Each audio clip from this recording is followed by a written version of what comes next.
സിനിഫയൽസ്. വളരെ വളരെ വ്യത്യസ്തമായിട്ടുള്ളൊരു സ്ത്രീപക്ഷ സിനിമ ഒന്ന് കാണാൻ പറ്റി. സ്ത്രീപക്ഷ സിനിമ വ്യത്യസ്തമാണെന്ന് ഞാൻ പറയാൻ കാരണം ഇവിടെ കുറച്ച് കാലങ്ങളായിട്ട് ഇറങ്ങുന്ന മലയാള സിനിമകളിലെ വിമൻ സെൻട്രിക് മൂവീസ് ഒക്കെ നോക്കിയാൽ അറിയാൻ പറ്റും. എല്ലാത്തിലും ഒരേ സംഗതിയാണ് ഇവർ പറഞ്ഞുകൊണ്ടിരിക്കുന്നത്. വലിയ പുതുമയൊന്നുമില്ല. എല്ലാത്തിലും സ്ത്രീകൾ പ്രതിരോധിക്കുന്നു, പ്രതികരിക്കുന്നു, പുരുഷന്മാരെ സൈഡാക്കി കളയുന്നു, സെൽഫായി നിൽക്കാൻ പഠിക്കുന്നു. അപ്പൊ അതിൽ നിന്നും വ്യത്യസ്തമായിട്ട് എന്തെങ്കിലുമൊക്കെ സ്ത്രീകൾക്ക് ഇനിയും പറയാനുണ്ടായിരിക്കും, ഉറപ്പായിട്ടും പറയാനുണ്ട്. അങ്ങനെ വ്യത്യസ്തമായിട്ട് ആരെന്ത് പറയുന്നു എന്നറിയാനുള്ള ആകാംക്ഷയോടെ ഓരോ വിമൻ സെൻട്രിക് മൂവി കണ്ടുകൊണ്ടിരിക്കുന്ന ആളാണ് ഞാൻ. കഴിഞ്ഞ വർഷം റിലീസ് ചെയ്തിട്ടുള്ള ഒരു ആന്തോളജി മൂവി ഉണ്ടായിരുന്നു. ഒരു ലേഡി ആയിരുന്നു അതിന്റെ writer.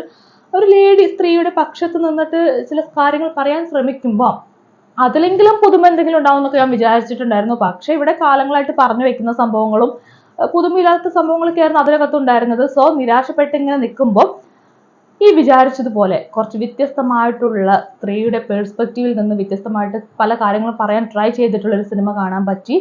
The secret of women, അതാണ് സിനിമയുടെ പേര്. ഡയറക്റ്റ് ചെയ്തിട്ടുള്ളത് ജി പ്രജേഷ് സെൻ ആണ്. ഇദ്ദേഹത്തെ അറിയാലോ, ക്യാപ്റ്റൻ, വെള്ളം, മേരി ആവാസിനെ പോലുള്ള സിനിമകളൊക്കെ എടുത്ത് ഹിറ്റ് ആക്കിയിട്ടുള്ള ഡയറക്ടറാണ്. ഇദ്ദേഹം ഡയറക്റ്റ് ചെയ്യുന്ന 4ാമത്തെ സിനിമയാണ്. ഈ സിനിമയിൽ ഏറ്റവും കൗതുകമായിട്ട് തോന്നിയൊരു കാര്യമുണ്ട്. സാധാരണ ഇദ്ദേഹത്തിന്റെ എല്ലാ സിനിമകളിലും ജയസൂര്യാണ്. ആ ജയസൂര്യ പ്രജേഷ് കൂട്ടുകെട്ടിലാണ് സിനിമകൾ സംഭവിച്ചിട്ടുള്ളത്. ആദ്യമായിട്ട് ആ ഒരു സംഭവത്തെ ഇദ്ദേഹം ബ്രേക്ക് ചെയ്തു. രണ്ടാമത്തെ കാര്യം, ഇവരെടുത്തിട്ടുള്ള വിഷയം സ്ത്രീയുടെ പെർസ്പെക്റ്റീവിൽ നിന്നിട്ട് സ്ത്രീകളെ കുറിച്ച് ഇതുവരെ ആരും പറയാത്ത രീതിയിൽ പറയാനുള്ള ഒരു ട്രൈ ചെയ്യൽ നടന്നിട്ടുണ്ട്. അപ്പൊ അതെനിക്ക് പേഴ്സണലി കുറച്ച് കൗതുകകരമായിട്ട് തോന്നിയിട്ടുണ്ടായിരുന്നു.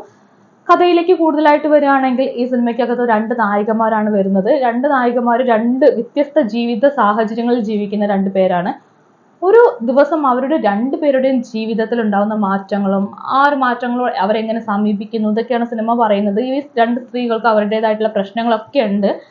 അപ്പൊ തുടക്കത്തിൽ നമ്മളിങ്ങനെ ചിന്തിക്കും, ഈ 2 സ്ത്രീകളും തമ്മിൽ എന്തെങ്കിലും ബന്ധമുണ്ടോ, എന്താണ് ഈ സ്ത്രീകൾ തമ്മിലുള്ള ബന്ധം എന്നുള്ള കാര്യത്തിൽ നമുക്ക് യാതൊരുവിധ ക്ലാരിറ്റിയും കിട്ടില്ല.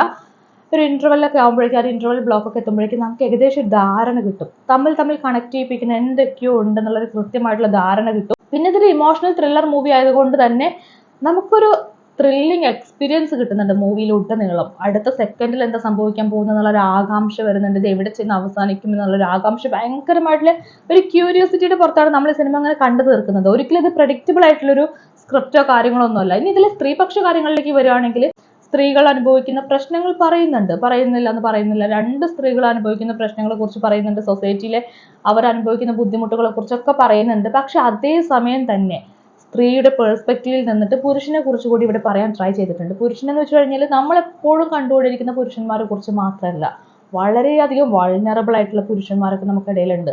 അത്തരത്തിലുള്ള പുരുഷന്മാരെ കൂടി ഇവർ പറയാൻ ശ്രമിച്ചിട്ടുണ്ട്. സ്ത്രീകളുടെ പെർസ്പെക്റ്റീവിൽ ആ ഒരു പുരുഷന്മാരെ അവർ എങ്ങനെയാണ് അവർ ട്രീറ്റ് ചെയ്യുന്നത് തുടങ്ങിയ കാര്യങ്ങളൊക്കെ കൃത്യമായിട്ട് കാണിച്ചിട്ടുണ്ട്. സ്ത്രീകൾക്ക് എപ്പോഴും പുരുഷന്മാരുടെ ആ ഒരു പ്രസൻസ് വേണം, അവരുടെ ഒരു സ്വാതന്ത്ര്യം, സാമീപ്യം, ഒരു കരുതലും വേണം. ആ സംഭവത്തെ മൊത്തത്തിൽ പൊളിച്ചെഴുതിക്കൊണ്ട് അത് ആഗ്രഹിക്കുന്ന പുരുഷന്മാരിവിടെ കാണിക്കുന്നുണ്ട്.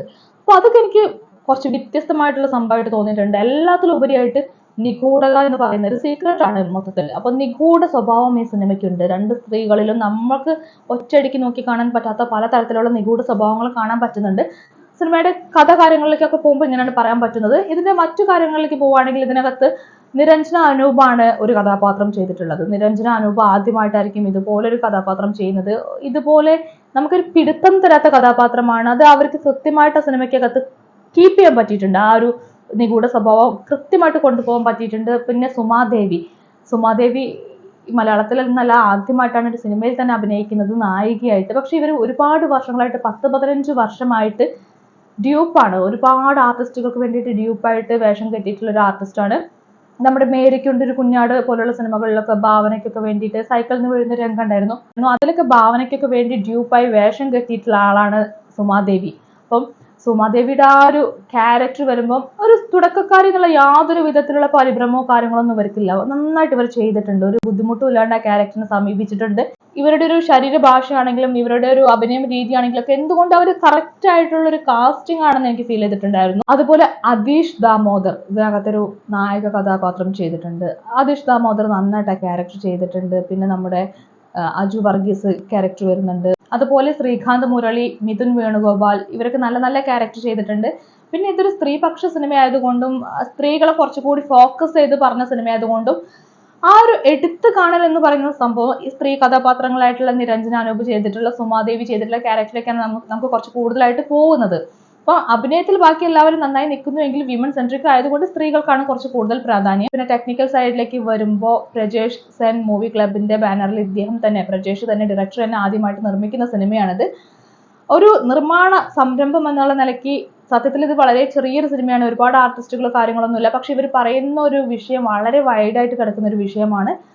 വളരെ നമ്മൾ ശ്രദ്ധിക്കേണ്ട, അല്ലെങ്കിൽ അറിഞ്ഞിരിക്കേണ്ട, അല്ലെങ്കിൽ കണ്ടിരിക്കേണ്ട ഒരു വിഷയമാണെന്നുള്ളതാണ് ഇതിന്റെ ഏറ്റവും വലിയ പോസിറ്റീവ് ആയിട്ടുള്ള കാര്യം. പ്രദീപ് കുമാർ വി ഇദ്ദേഹത്തിൻ്റെതാണ് കഥ. ഈ കഥ എനിക്ക് പേഴ്സണലി എനിക്ക് ഇഷ്ടപ്പെട്ടു. ഞാൻ പറഞ്ഞല്ലോ, കുറച്ച് വ്യത്യസ്തമായിട്ട് എനിക്ക് ഫീൽ ചെയ്തു.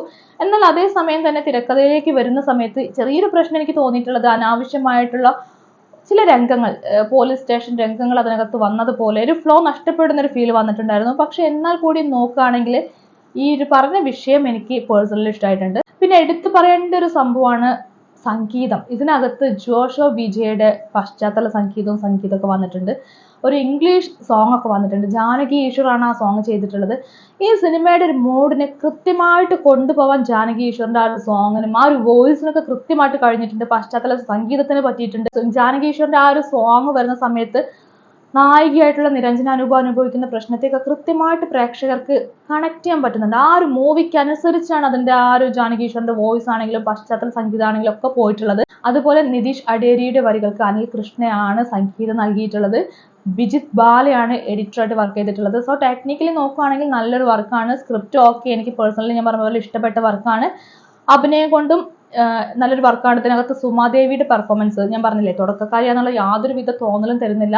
അതിന്റെ ഭാഗമായിട്ടായിരിക്കും ദാദാ സാഹിബ് ഫാൽക്കെ ഇന്റർനാഷണൽ ഫിലിം ഫെസ്റ്റിവലിൽ ഇവർക്ക് മികച്ച നടിക്കുള്ള അവാർഡൊക്കെ കിട്ടിയിട്ടുണ്ടായിരുന്നു. സോ വളരെ വ്യത്യസ്തമായിട്ടുള്ളൊരു സ്ത്രീപക്ഷ സിനിമ കാണാൻ ആഗ്രഹിക്കുന്ന ഒരാളാണ് നിങ്ങളെങ്കിൽ നിങ്ങൾക്ക് തീർച്ചയായിട്ടും ഈ ഒരു സിനിമ കാണാൻ പറ്റും. സ്ത്രീകളുടെ പ്രശ്നങ്ങൾ അഡ്രസ്സ് ചെയ്യാനും അല്ലെങ്കിൽ സ്ത്രീകളുടെ കാഴ്ചപ്പാടുകൾ അഡ്രസ്സ് ചെയ്യാനും ഒക്കെ സ്ത്രീകൾ തന്നെ വേണമെന്നില്ല. അതിനേക്കാൾ ഭംഗിയായിട്ട് ഒരു പക്ഷേ പുരുഷന്മാർക്കും സാധിക്കും എന്നുള്ളതിന്റെ ഏറ്റവും ഭംഗിയായിട്ടുള്ളൊരു ഉദാഹരണം കൂടിയാണ് ഈ സിനിമ. പ്രജേഷ് എന്ന് പറയുന്ന ഡയറക്ടർ, ഇദ്ദേഹം തന്നെ സ്ക്രിപ്റ്റ് ചെയ്തിട്ടുള്ള ഈ ഒരു സിനിമ.